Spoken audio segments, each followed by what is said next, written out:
Now, the Arctic blast we've been telling you about has finally reached our area. That means you could be facing costly damage if you have not insulated those home pipes. Whitney Miller joining us now in studio. Whitney, what do people need to know and do if their pipe freeze and burst open?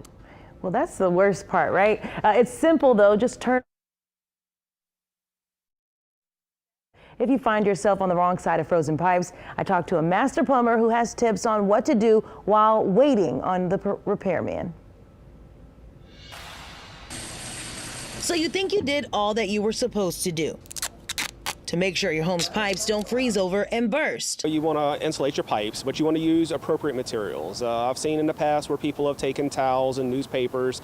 All those types of things will trap humidity, and it's almost like packing ice on your pipes then. Rodney Faucett, a master plumber at Natal, says it's inevitable that someone will find themselves with a frozen pipe mess where water rushing inside has frozen and expanded, causing the pipe to break. Especially in these raised homes, you're going to hear water flooding underneath, or you're going to have almost no pressure at all of a sudden all your piping. And that mess could be costly. He says the first thing you want to do if you find yourself in that situation is to turn off your home's main water valve. Which this is in the on position because it's running with the pipe. In order to turn it off, you turn it crossways, and that is off. And he says that's really all you can do before calling a professional to fix the burst pipes.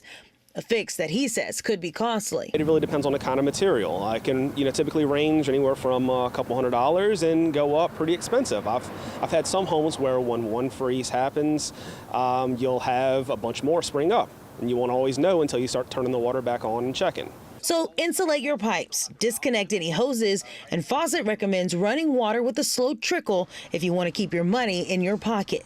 Whitney Miller, Eyewitness News. Now, the other thing is water may have damaged some of your interior walls. It's recommended that you can clean that up as best you can.